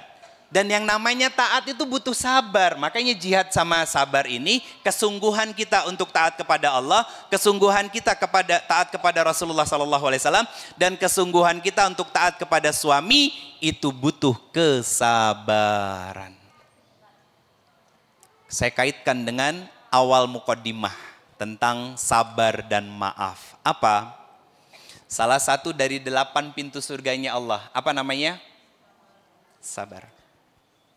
Pingin gak sih Bun namanya terukir di semua pintu surga dan yang memanggil kita paling besar adalah pintu sabar karena lapangnya hati kita mau memaafkan suami kita seperti apapun kondisi dan keadaannya. Saya nggak mau menggambarkan tentang rumah tangga ideal. Demi Allah tidak ada rumah tangga yang ideal dan tidak ada rumah tangga yang baik-baik saja. Tapi semuanya sedang berproses untuk menjadi lebih baik dari hari-hari sebelumnya. Dan konsep kita berumah tangga itu sederhana Bunda. Hindari ekspektasi dan fokuslah menjadi diri sendiri yang lebih baik dari sebelumnya. Untuk siapa? Untuk pasangan kita Bunda. Kalau bahasa salah satu guru saya dengar di Instagramnya beliau. Hilangkan ekspektasi tapi tingkatkan obsesi. Maksudnya gimana? Nah gini, pernah nonton ayat-ayat cinta Bunda? Nah, beliau ngambil contohnya itu. Mungkin kalau yang sudah berteman sama beliau di Instagram itu tahu. Beliau menyampaikan itu di momen kemarin acara di Bandung. Ayat-ayat cinta, Fahri sama Aisyah. Betul kan? Saya nggak nonton sampai habis. Saya nggak terlalu suka film Indonesia soalnya. Ya, cuman saya tahu Bunda. Fahri sama Aisyah ini, Aisyah luar biasa, ya kan? Soleha dan sangat memuliakan suaminya, betul? Fahri solehnya luar biasa dan bisa menghormati Aisyah sebagai istrinya. Kalau kalimat yang muncul dalam hati saya, dalam hati kita, ya Allah, seandainya suami saya kayak Fahri, itu namanya ekspektasi, pasti kecewa Bunda. Yang harusnya adalah obsesi, ya Allah, agar saya bisa mendapatkan suami saya lebih baik daripada Fahri. Maksudnya suaminya jadi lebih baik ya Bunda. Kalimat mendapatkan ini berarti Allah kasih nikmat suami kita berubah jadi lebih baik lagi. Jadi bukan diganti suaminya ya.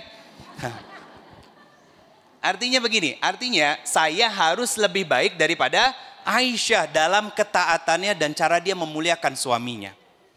Itu Bunda, itu namanya obsesi, artinya visi, harapan. Ini jihad. Ini jihadnya kita. Saya tahu nggak mudah kok, saya tahu. Saya tahu nggak mudah Bunda. Tapi ini cara saya untuk menguatkan para ummahat yang hadir, yang selalu hadir ya. Dari episode pertama sampai sekarang, nggak tahu saya udah judul keberapa Bunda. Yang runut terus, saya mengingatkan Bunda, ayo kita kuatin hati kita. Dan gak ada cara yang terbaik untuk kita menguatkan hati kita kecuali bersandar kepada Allah. Mau nyandar sama suami, kecewa Bunda. Mau bersandar sama suami, pasti sedih. Mau bersandar sama suami, pasti akan terluka Bunda. Tapi sebaik-baiknya tempat kita bersandar adalah Allah. Sama, saya pun sebagai seorang suami, apakah saya berekspektasi sama istri saya? Demi Allah tidak Bunda. Karena apa? Karena saya sadar bahwa saya memiliki seorang pendamping yang sama seperti saya, makhluk akhir zaman yang pasti punya kekurangan. Tapi ada tapinya. Kenapa? Tapi saya bukan tipikal orang yang senang menjelekkan orang lain, Bunda. Kenapa begitu? Sederhana, Bunda, sebetulnya.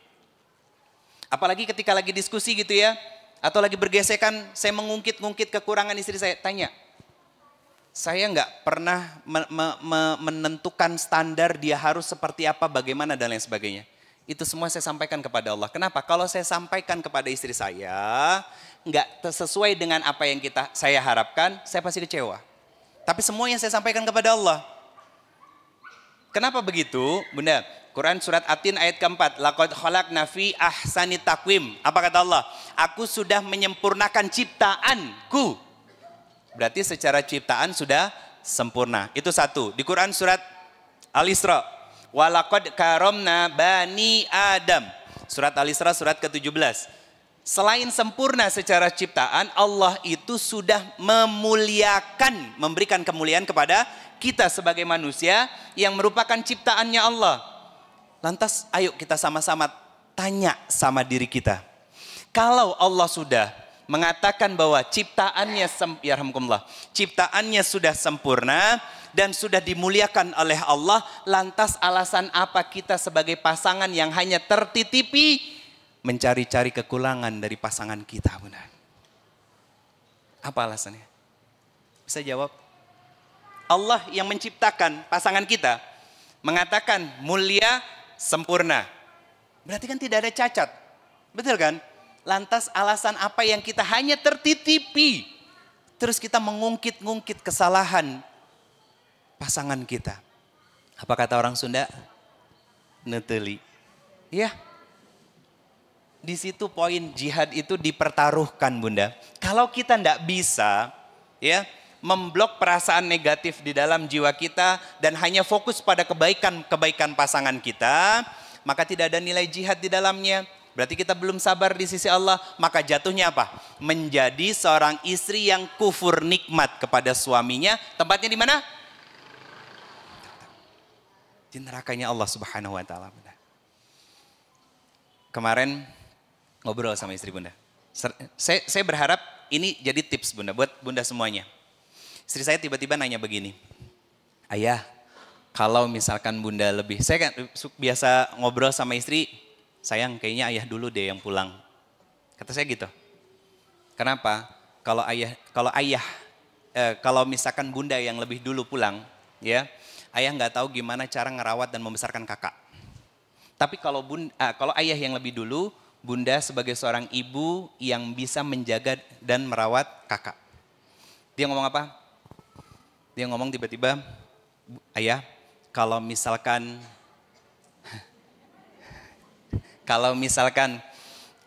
Bunda lebih dulu, ayah mau nikah lagi.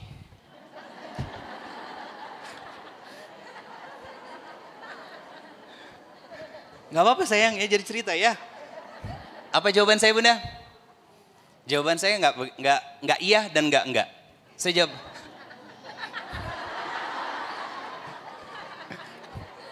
bukan saya nggak punya pendirian, bukan. Saya punya cara tersendiri untuk menguatkan bonding, Bunda. Apa saya jawab? Sayang, kalau Bunda lebih dulu berpulang daripada ayah, saat di detik Bunda sudah pulang, ayah akan katakan kepada Allah, ya Allah, saya ridho dia menjadi istri bagi saya dan mendampingi saya selama ini. Kenapa? Istri yang mendapatkan keridoannya dari suaminya saat dia wafat, maka jaminannya adalah surga. Saya katakan, biar nanti Bunda nunggu ayah di depan pintu surga dan kelak akan menjemput ayah untuk masuk ke dalam surganya Allah. Jadi nggak pakai baper-baperan, Bunda. Yang dimunculinnya iman, itu buat menguatkan bonding. Iya kan? Bukan dia jawab iya kan, iya gitu. Enggak begitu. Walaupun itu kalimat seperti itu hampir keluar. Akhirnya saya cut, Bunda. Itu makanya pentingnya kita, Pak, laki-laki untuk ngaji. Jadi bisa memposisikan diri ketika seorang istri mengungkapkan perasaannya, jangan lagi diluberin dengan perasaannya yang semakin liar. tapi langsung dipotong dengan diksi-diksi atau kalimat-kalimat keimanan kepada Allah dan Rasulnya. Tujuan untuk apa? Untuk menguatkan hubungan kita dengan pasangan kita, Bunda. Jadi ini bukan masalah yes or no-nya, ya kan? Karena yang namanya kematian itu adalah pasti. Gitu. Sederhana kok, Bunda. Karena yang namanya masa depan, emang ada yang tahu? Gak ada, Bunda. Mati, rizki, jodoh, itu Allah yang ngurus semuanya. Iya kan? Ada yang pernah bilang sama saya begini, Bunda. Di salah satu kajian, Ustadz, suami saya meninggal. Sudah 2 tahun lamanya. Gimana ya Ustadz ya? Saya pingin nikah lagi tapi saya takut gak ketemu suami saya di surganya Allah. Karena dia orang soleh. Tapi kalau saya gak nikah, saya takutnya jadi fitnah. Betul kan? Saya hanya mengatakan apa? Masalah jodoh gak ada yang pernah tahu, Bunda. Itu rahasianya Allah. Tugasnya kita adalah berjihad dalam mensolehahkan diri kita kalau kita adalah seorang wanita. Dan mensolehkan diri kita kalau kita adalah seorang laki-laki. Artinya jodoh itu sebetulnya nilai kepantasan. Jodoh itu nilai kepantasan. Kalaulah suami kita sekarang belum menjadi orang yang soleh, coba kita lihat. Jangan-jangan hati kita pun sebagai seorang wanita masih bermasalah. Masih sering komplain, masih kurang syukurnya, masih gampang ngambek, baperan dan lain sebagainya, Bunda. Itu perbaiki dulu. Saat kita memperbaiki diri kita, maka nanti Allah juga perbaiki pasangan kita atau Allah hadirkan pasangan saat kita sendiri ya. Pasangan yang sekufu dengan kita. Jadi kalimat sekufu itu, Bunda, ya, bukan dalam kategori harta. Coba Nabi SAW sama Khadijah, apakah sekufu dalam urusan harta? Tidak. Khadijah itu masuk dalam kategori orang terkaya di Mekah, Bunda. Tapi bukan berarti Rasulullah miskin ya, bukan. Maharnya aja 100 onta, Bunda. 100 onta sekarang kali 39 juta udah 3,9 miliar. Itu mahar loh. Udah jadi rumah kan di dalam kan? Iya kan? Jadi rumah satu di dalam itu. Itu maharnya Rasulullah SAW, dan itu terjadi 1400 tahun yang lalu. Sekufu itu adalah ketika kita ya secara urusan dunia salah satunya lebih tinggi, maka menurunkannya untuk mencari keriduan Allah, dan itu yang dilakukan sama Khadijah. Apa yang dilakukan sama Khadijah? Diberikan semua hartanya untuk dakwah Rasulullah SAW, dan Allah ganti dengan apa? Malaikat Jibril turun memberikan salam kepada Rasulullah SAW. Apa kata Jibril alaihissalam? Ya Rasulullah, sebentar lagi Khadijah datang membawa makanan untukmu. Sampaikan salam dariku dan Rob semesta alam kepada dirinya, bahwa setelah ini dia akan mendapatkan tempat terbaik di sisi Allah. Atau menjelang wafat. Menjelang wafat Khadijah mendatangi, minta Fatimah berbicara kepada Rasulullah SAW. Apa yang disampaikan sama Khadijah kepada Fatimah? Khadijah membisikkan Fatimah, wahai putriku, tolong katakan kepada ayahmu, boleh nggak minta surban yang biasa digunakan untuk menerima wahyu dari Allah untuk menjadi kafanku. Maka seketika malaikat Jibril turun, Bunda, membawakan 4 kain kafan, ya. 1 buat Rasulullah, 1 buat Khadijah, 1 buat Fatimah, 1 buat Hasan. Nah, 1 diberikan kepada Khadijah, Bunda. Dan saat itu juga Rasulullah dapat kabar dari siapa? Dari Jibril, bahwa Allah sudah membangunkan istana di dalam surganya. Untuk siapa? Khadijah. Ini kalimatnya, Bunda. Yang tidak ada lagi keletihan dan kebisingan. Apa kata Jibril? Tidak ada lagi letih dan juga bising. Apa bising? Berisik. Kenapa begitu, Bunda? Saya mau tanya.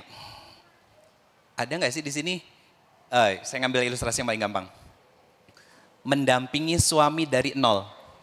Letih nggak, Bunda? Capek nggak? Membangun sebuah bisnis, ya. Begitu sudah bangkit, dihantam, dikhianati partner dan lain sebagainya, harus mulai dari 0 lagi, merangkak lagi, menguatkan suami lagi dan lain sebagainya. Capek nggak, Bunda? Capek.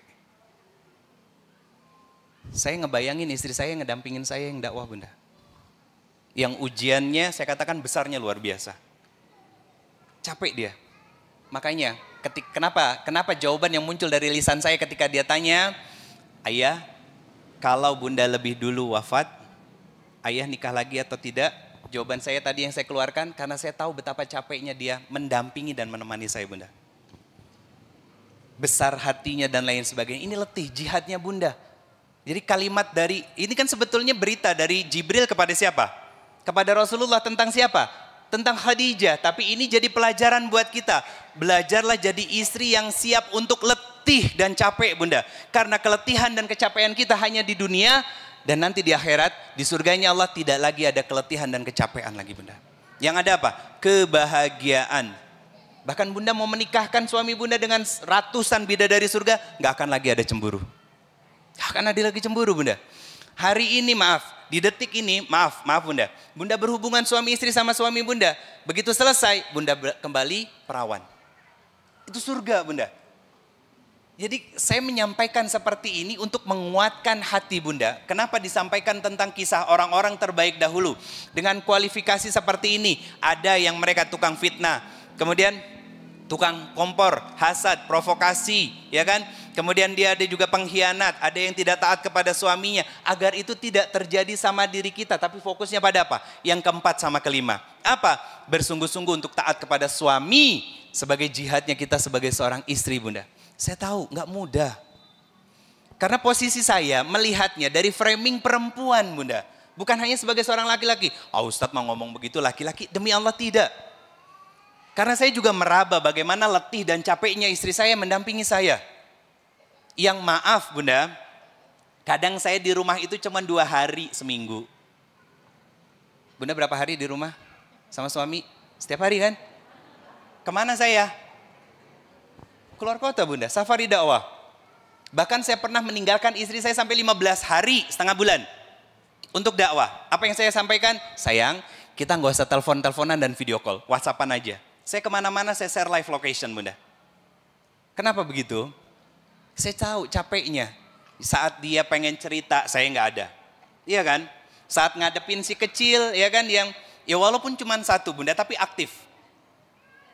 Pasti capek, pasti lelah. Sedangkan saya di luar ketemu banyak orang, bisa ngobrol dan lain sebagainya. Ini yang mohon maaf kadang tidak dipahami sama banyak laki-laki bunda. Kalau begitu bunda, dan kita ngelihat langsung kebayang wajah suami sendiri, ini majelis ilmu, doain suami. Ya Allah, lembutkan hati suami saya. Ya Allah, jadikan dia laki-laki yang salih. Laki-laki yang bertanggung jawab bukan hanya urusan nafkah dunia, tapi juga bisa memastikan saya dan anak-anak saya, keluarga saya, ya, keturunan saya masuk ke dalam surganya Allah Subhanahu wa taala, bunda. Ini jihadnya kita, bunda. Kenapa menjaga kesucian? Ini PR besarnya. Saat kapan? Saat suami nggak ada di depan kita, bunda. Dan contoh wanita yang menjaga kesucian siapa? Maryam binti Imran. Satu-satunya nama wanita di dalam Quran yang disebutkan secara jelas dan terang. Kenapa disebut secara jelas dan terang? Karena Maryam binti Imran. Disebutkan sama binnya bunda. Artinya apa? Sejarah dan kisahnya ada yang semisal tapi tidaklah sama. Kenapa demikian? Maaf. Maryam identik dengan cerita apa? Wanita suci yang punya anak tanpa suami. Sekarang banyak gak perempuan yang punya anak tapi suaminya gak ada? Banyak.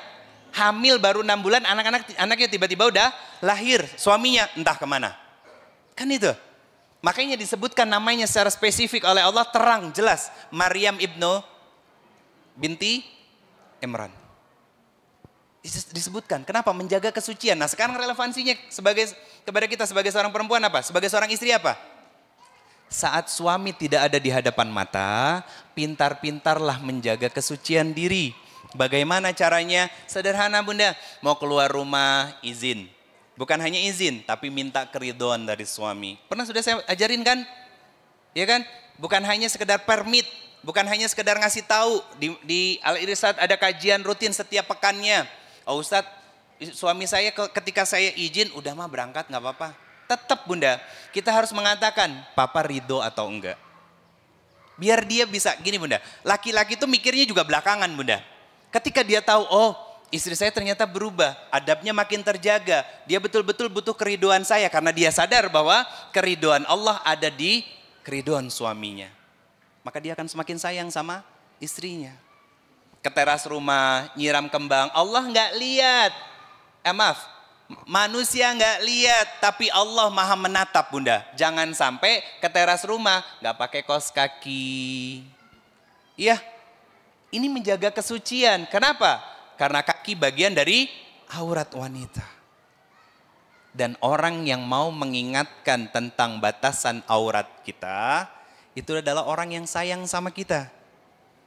Tapi Ustadz suami saya enggak, berarti dia enggak sayang sama saya. Gitu. Enggak bunda, bisa jadi ilmunya belum sampai pada situ. Kenapa saya mengingatkan? Karena saya sayang sama bunda semua karena Allah. Dan ini majelis ilmu, dan saya punya kewajiban untuk mengingatkan itu bunda. Dan ini peran kita di 4 dan kelima ini. Apa saja? Berjihad, kesungguhan hati kita untuk patuh dan taat kepada suami tanpa tapi, tanpa terkecuali. Saya tahu nggak mudah bunda, tapi apa balasannya? Balasannya apa? Balasan dari kesabaran itu adalah surga. Bahkan Allah menghususkan satu pintunya, yaitu pintu as-sabur, pintu sabar. Untuk siapa? Untuk mereka yang bersungguh-sungguh bunda. Saya tahu nggak mudah. Saya tahu itu juga bakal jatuh bangun kita melewati itu semua. Tapi satu ayat terakhir saya sampaikan bunda. Sebelum masuk sesi tanya jawab ya. Quran surat ke-41 Afusilat ayat ke-30. Apa kata Allah? Qalu Rabbunallah summastaqamu. Orang-orang yang ingin bersungguh-sungguh dan beriman, ya. Apa kata Allah? Mereka tidak akan pernah lelah. Orang-orang yang betul-betul menjalani perannya sebagai wujud ibadahnya kepada Allah, maka tidak akan pernah lelah ngejalaninnya bunda. Karena dia tahu balasan Allah itu pasti dan Allah tidak pernah mengingkarinya bunda.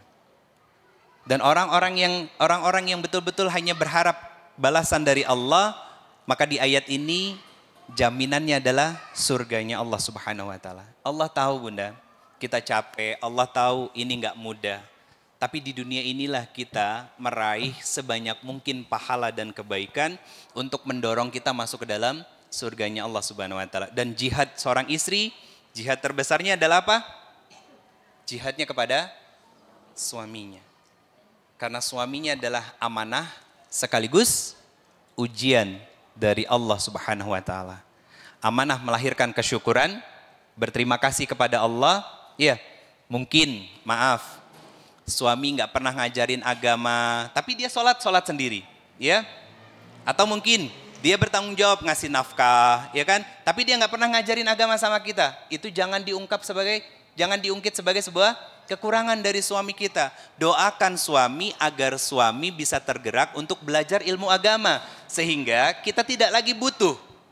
Makanya ini penyesalan saya bunda. Kesedihan saya. Kenapa? Di Indonesia ini, ya rahmatullah, persentase laki-laki yang masih dan sadar untuk duduk di majelis ilmu itu kecil banget. Karena saya selalu yakin, kalaulah seorang suami mau duduk di majelis ilmu dan belajar, maka majelis taklim itu mulai berguguran. Kenapa? Karena mulai sepi. Ibu-ibunya ngajinya sama siapa? Suaminya. Seperti Aisyah dan istri-istri Nabi yang lain belajar kepada Rasulullah Muhammad SAW. Literasi terbaik, guru terbaik itu adalah suami. Tapi kan saya nggak mau memperdalam kalimat itu. Kenapa? Karena saya tahu banyak di antara kita yang suaminya tidak seperti apa yang saya sampaikan, kan betul? Makanya saya menguatkan di sisi bundanya sebagai wanita. Saat apa? Saat sadar dan tahu bahwa pasangan kita tidak sesuai dengan apa yang kita harapkan. Maka kembalikan lagi kepada Allah. Kenapa? Pernikahan kita dengan pasangan kita kan kita yang milih.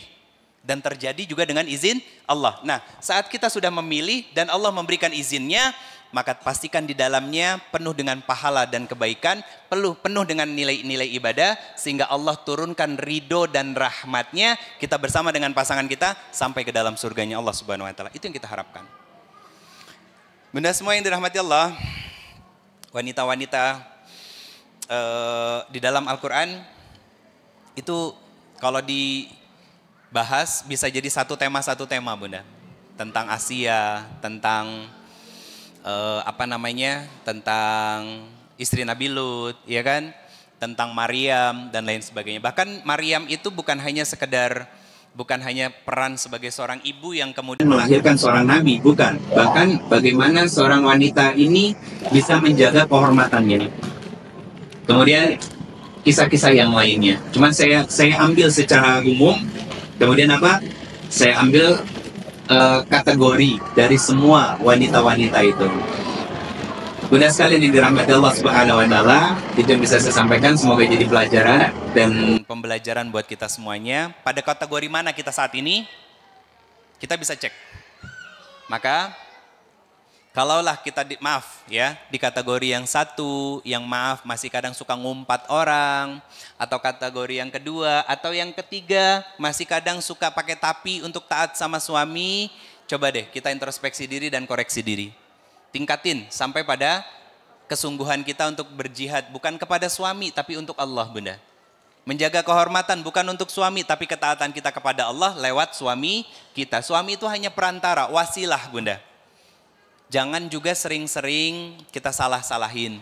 Jangan juga sering-sering kita tumpahin kekesalan kita sama mereka. Perlakukan mereka dengan cara yang baik, karena dengan kebaikan kita terhadap pasangan kita, semoga Allah menurunkan rahmat dan ridhonya untuk kita semuanya. Jazakumullah khairan katsir. Itu yang bisa saya sampaikan. Kita tundukkan kepala kita, kita pejamkan mata kita, kita belajar untuk berhalwat, berdua-duaan dengan Allah Subhanahu wa taala. Ayo kita angkat tangan kita. Bunda, rasakan dengan hati kita bahwa saat ini Allah melihat dan menatap kita. Allah menyaksikan kita. Dan Allah sangat memperhatikan kita. Dan Allah akan siap dengan kemahaannya, dengan karunia-Nya, dengan kebesarannya untuk mengijabah setiap doa-doa yang kita panjatkan kepada Allah. Astaghfirullahalazim, astaghfirullahalazim, astaghfirullahalazim. Allahumma sholli ala Muhammad wa ala ali Muhammad. Allahumma sholli ala Muhammad wa ala ali Muhammad. Allahumma sholli ala Muhammad wa ala ali Muhammad. Allahumma ighfir lil muslimina wal muslimat wal mu'minina wal mu'minat al-ahya'i minhum wal amwat birahmatika ya arhamar rahimin. Allahumma gfirli wali walidayya warhamhuma kama rabbayani shaghira. Ya Allah, ya Ghafar, ya Tawwab, ya Rabbal alamin. Ya Allah, kami berkumpul di rumah-Mu, di tempat yang sangat Engkau cintai, di tempat yang insya Allah penuh dengan keberkahan-Mu ya Allah. Kami adalah hamba-hamba-Mu yang lemah. Kami adalah hamba-hamba-Mu yang tak memiliki kekuatan dan daya apapun ya Allah. Kami bersimpuh semuanya. Kami menengadahkan tangan-tangan kami dan kami menanggalkan semua pakaian-pakaian kami. Kami adalah seorang hamba, makhluk-Mu yang lemah. Dan kami bermohon ya Allah dengan segenap hati kami semuanya. Ampuni dan rahmati semua dosa dan kesalahan yang pernah kami lakukan. Dosa yang kami lakukan terang-terangan ataupun sembunyi-sembunyi. Semua dalam penglihatan dan catat-Mu ya Allah. Dosa yang kami lakukan dari pertama kali kami melakukan dosa sampai detik ini ya Allah. Kami bermohon kepadamu, wahai Engkau zat yang maha pengampun, lagi maha penyayang. Ampuni dan rahmati kami semuanya ya Allah. Jangan Kau siksa kami karena kesalahan kami. Jangan Kau siksa kami karena ketidaktahuan dan kebodohan kami ya Allah. Rahmati kami semuanya. Tanamkan di dalam jiwa-jiwa dan hati-hati kami semuanya ya Allah. Tentang kenikmatan iman, kenikmatan beramal saleh, dan keistiqomahan dalam ketaatan dan kecintaan kepada Engkau dan Rasul-Mu ya Allah. Rabbana la tuzigh qulubana ba'dai hadaitana wa hab lana min ladunka rahmah innaka antal wahhab. Ya Allah, kami bersusah payah untuk mendapatkan manisnya iman ini ya Allah. Maka jangan pernah kau sobek dan kau cabut kenikmatan iman di dalam jiwa-jiwa kami semuanya ya Allah.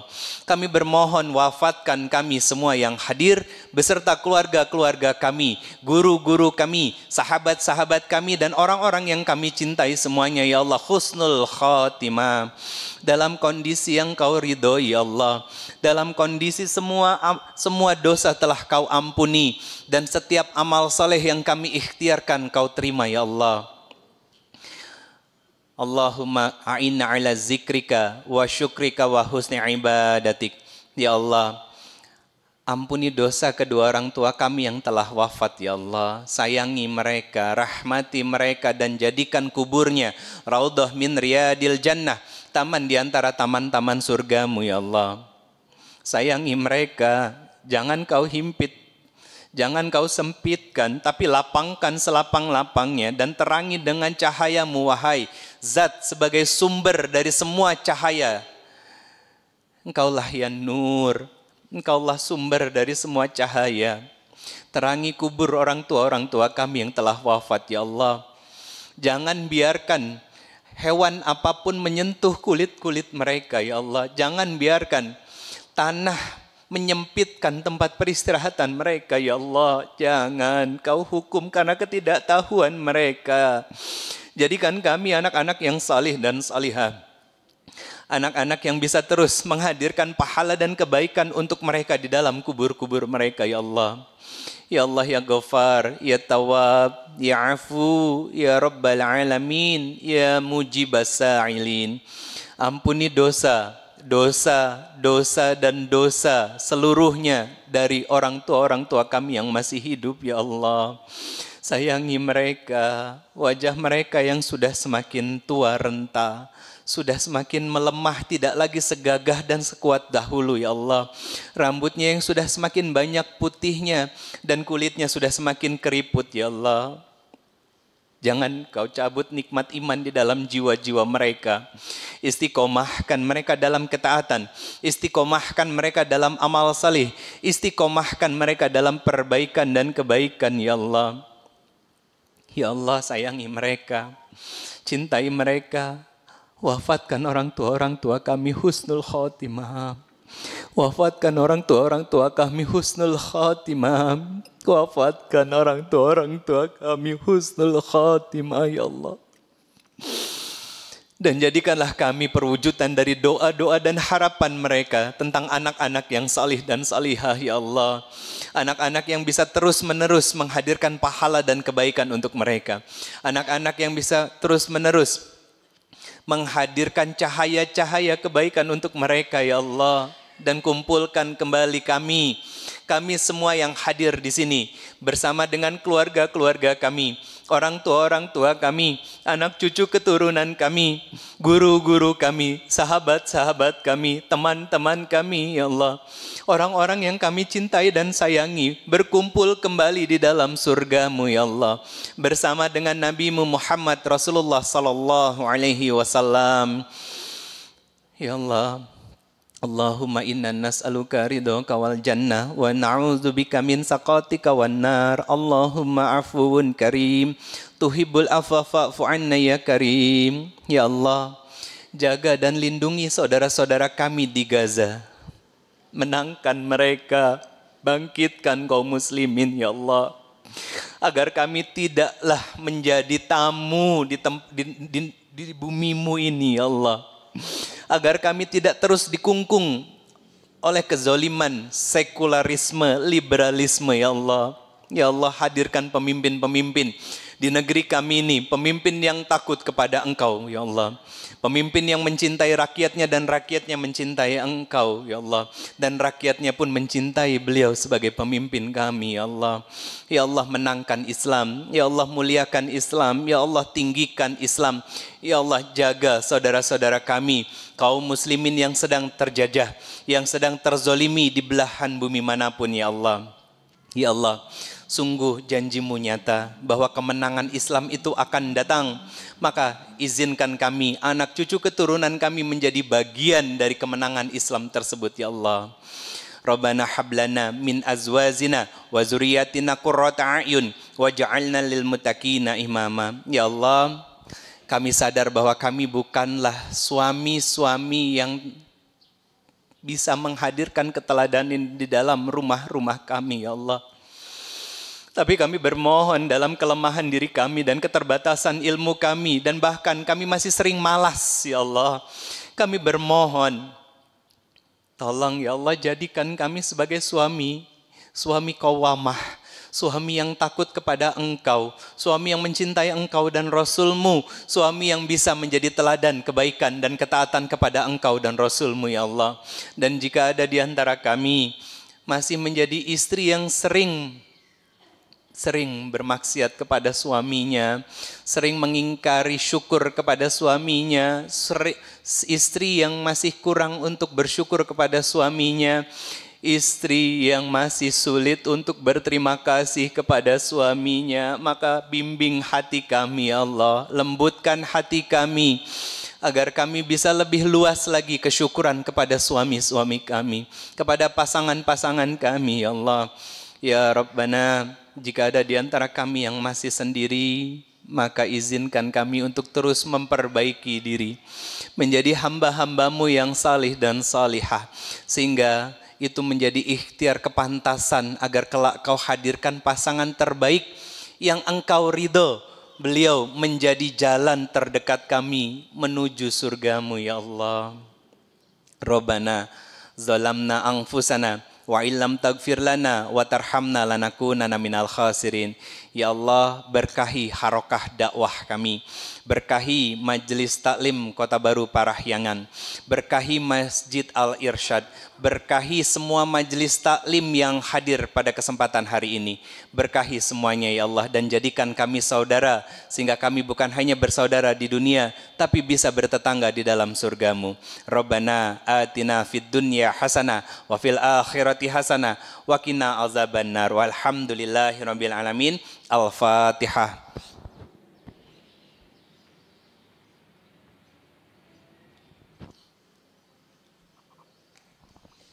Amin ya rabbal alamin. Jazakumullah khairan katsir. Bunda semua yang dirahmati Allah, saya mohon izin, mohon pamit. Kita tutup sama-sama mengucapkan hamdalah, istighfar dan doa kafaratul majelis. Alhamdulillahirabbil alamin.